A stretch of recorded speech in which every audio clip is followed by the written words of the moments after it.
Hello, my friends. I am here to talk about stress management, and we will do a short mindfulness exercise as well. Um, Maybe you have been living with a low level of annoyance and irritation in the background, or finding yourself snappy at your loved ones. Perhaps your stress is overwhelming you, or you have chronic pain or illness. Maybe you're like me and have found yourself eating an entire bag of chips on the couch or reaching for the hamburger rather than the salad again. Or you might find yourself following that urge or impulse that you'd rather not have, right? And so those are all signs. These are all signs of unconscious living. And when we're living unconsciously, there's just simply not a human operator at the controls and we're on autopilot. And so the solution for this is a mindfulness way of life. And that means, so mindfulness as a way of life, what does that mean? That means mindful eating, mindful walking, mindful showering, mindful communication. We really don't notice how out of touch we are with reality, with our body, with our emotions, and what's going on inside. Real quick, I'm Jenna Allen, and I'm currently a doctorate student for my PhD in psychology. I'm a trauma recovery hypnotherapist and an educator in the law of attraction, and why what you've heard about it is total BS. And mindfulness educator, as well as an educator of trauma recovery for the past 10 years. When I was starting my practice, my mindfulness practice, I was surprised to find all of the hidden emotions and stories that I was carrying around in my mind and in my body that were impacting even my micro moments of walking into the grocery store, but also impacting my relationships and bigger things, right? So, not even to mention how these underlying currents of energy and hidden thought forms that I wasn't even aware were happening in my own mind, right? Affecting my relationships, my work, my life. It really is amazing how much energy that we can save and how much exhaustion we can avoid by learning to create a new relationship with our mind and with our emotions. You wouldn't believe the energy you'll free up. It is definitely possible to experience ecstatic joy while you're showering. It's possible for the daily annoyances that you're encountering to feel like miracles. It is possible to have more time and energy in your life and more love in your life, and to manifest those things simply by doing nothing. But doing nothing with skill. And that's exactly what I teach in my mindfulness classes. So the next one is beginning on September 14th on Facebook Live at 10 a.m. And it will be every week at that same time. So you can follow the link below, and Facebook will remind you of that event when it's happening. On October 21st, I'm going to also be giving this workshop with a little bit of a magical twist as my alchemical goddess warrior workshop on Facebook Live. And that one will kind of go a little more woo-woo and talk specifically about applying these principles for training the mind to become a channel for divine healing, manifestation, honoring the stillness and the divine feminine that is in all of us, male and female persons, and how to access the powers of the divine feminine energy for creating, for manifesting. It's in all of us, whether you're male or female, right? And so we'll be delving deep to meet your inner dark goddess or inner dark warrior, and why that's a good thing for your powers of transformation, healing, manifestation, all of it. We'll also learn in that class how your body is your access to prayer and to communion with God, really a living temple where we go to pray and commune with God. Ultimately, this class is going to be a guide for how to experience the tantric playground of life, and learning how to make love to life, to all of life, and to experience that. So let's do a little bit of an exercise here, which will get you started to that tuning in, right? So taking a moment now to put down anything you're doing and to find a dignified and upright posture. Maybe you have both feet flat on the floor, allowing the eyes to gently close or soften your gaze down to the floor if that feels better for you. Checking in with them for a moment with the sensations of the body, with what emotions might be present for you now, and noticing as best you can what your mind is doing. And letting that all be just as it is. Letting yourself be just as you are, right here, right now.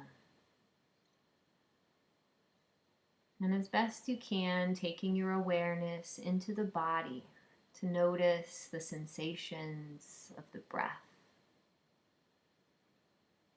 Noticing the place where you sense the breath the most, where you feel your breath the most, or where it's most pleasant for you. It could be the chest, could be the belly, the nostrils where the air enters, or the coolness going down the throat and the warmth coming back up, wherever you feel that the most. Letting go of your control of the breath and not manipulating the breath in any way. We're not slowing it down. We're not striving to have a different breath than the breath we just have. We're just observing, trusting the abundant wisdom in your body to breathe just right. Just observing rather than controlling the breath.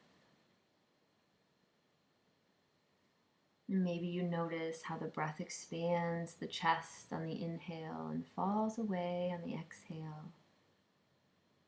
Sensing how the chest lifts and falls away with each breath. Tracking as best you can the entire cycle of breath, the inhale all the way through the exhale.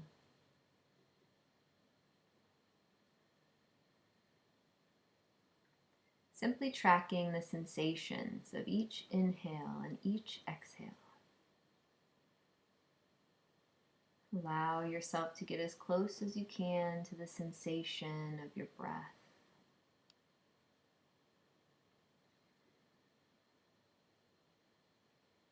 Using the awareness of the breath as your anchor to the present moment. Noticing this breath right here.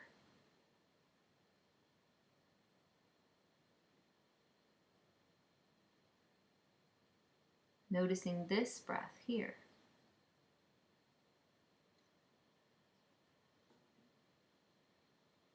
Noticing each breath as it develops, allowing any tension in the body that isn't needed to be released with each exhale. Allowing any tension that remains to be just as it is.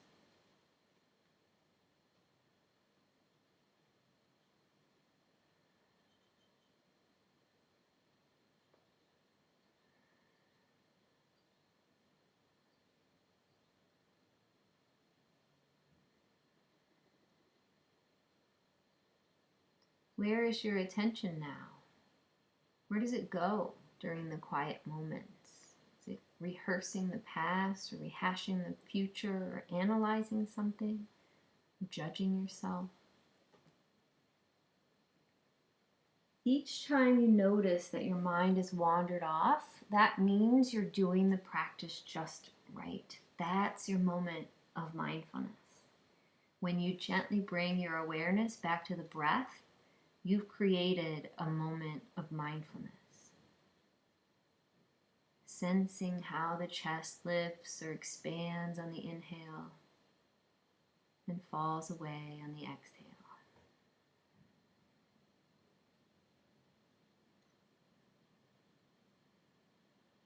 This lifting and falling away of the breath is completely familiar. A reliable anchor to the present moment, right here, right now, this breath.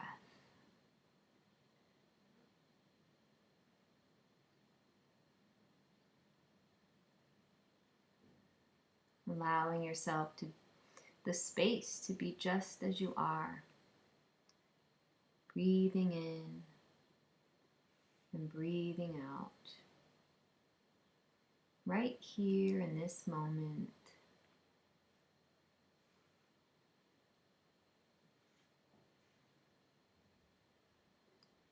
I'll just allow you some moments of silence so you can practice and play with that. Bringing the attention back to the breath. Notice if you're judging yourself and saying, oh, Jenna, you should be meditating, right? Or those harsh judgments, shooting on yourself, or being upset with yourself that you're not doing the right thing. That's a judgment, right? So when your thoughts wander, it's perfect. It's exactly the celebration you need for noticing that you were thinking. It's the celebration. It's not a judgment. It's not a bad thing. You get to celebrate noticing your thoughts. So go ahead and take a few silent moments and just track the breath, feel the breath all the way through, inhale and exhale.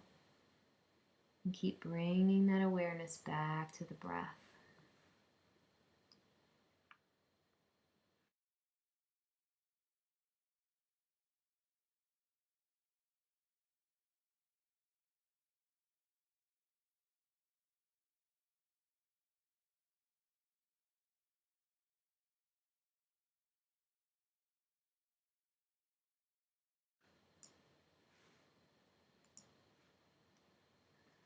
Those distracting sounds, sensations in the body, thoughts, emotions, every one of them can serve as a portal into mindfulness.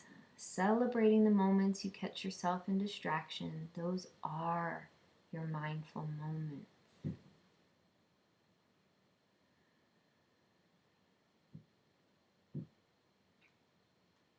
The mind will wander just as it's meant to do. Simply notice the wandering and bring the attention back to the breath.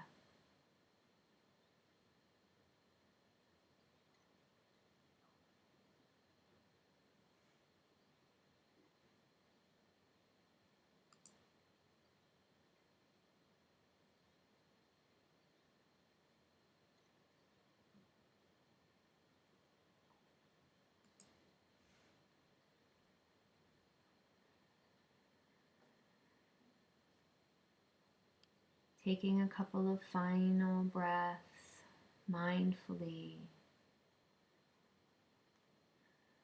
And then as you open your eyes once again, I want you to bring that sense of mindfulness with you. Watch those thoughts as they roll in. Watch the urges to move. Just noticing all of these things. Noticing what happens in the mind and the body as you come back to awareness. That is mindfulness. That's mindfulness right there. Just knowing what's happening in the mind. That's creating a mindful moment, right? And so that's what I mean by living mindfully, living a mindful way of life. Mindfulness is not just a technique or a tool. It is not just meditation. This particular exercise is one of many different exercises that we can do with mindfulness. We can do mindful eating, mindful walking. But mindfulness of breathing shows us how to train the mind to focus, shows us how to stop judging ourselves, because the next exercise has us labeling our thoughts and emotions so that we can recognize patterns of how hard we are on ourselves and the habits of the mind that cause anxiety, depression, and pain and illness. And most importantly, mindfulness of breathing shows us how to let go of control and how to surrender and just allow the universe to control. Every time you observe without controlling the breath, for my spiritual friends, you're making more room for the divine to enter, or making space for the mind to really function as it should, rarely and intermittently, but with power and creative solutions and creativity and insight, right? When we're just using our mind for what it's meant to be for, right? Solving problems, things like that, then we're in our genius, we're in our creativity. When the mind is free of thoughts, worry and lack and whatever, we find an abundance of solutions and creative power hidden underneath there. And your whole life takes off in a new way. You would not believe the relief that you start to feel just by becoming consciously aware of what's happening in your mind. It's kind of like taking out the trash. You create this like Zen state of awareness and openness as you meditate. And so then when you come out of meditation and you're in life, after you've practiced this a few times, you start to simply not even be able to allow yourself to go back to the old ways of exhaustive thinking and worry because it feels like shit. And so you start to just naturally cultivate and create those peaceful feelings and Zen feeling in all of your life when you're interacting with your children or that difficult person in your life or anything like that, right? I cannot describe to you the innumerable benefits that you can get from developing a mindfulness practice. And it will show you the magic that's available to you. It'll help you access your inner healer and beneficial coping skills versus the addictions and denial and numbing out that you're likely choosing now. Mindfulness has ended my suffering from mental illness and my suffering over autoimmune disease symptoms, which is why I teach it. It's been miraculous in my life and brought me to a new place of Zen that I wouldn't experience without it. So join our class starting September 14th, or contact me to host a class for you or your business. I give 3 free intro classes. So reach out and we'll talk soon. Take care.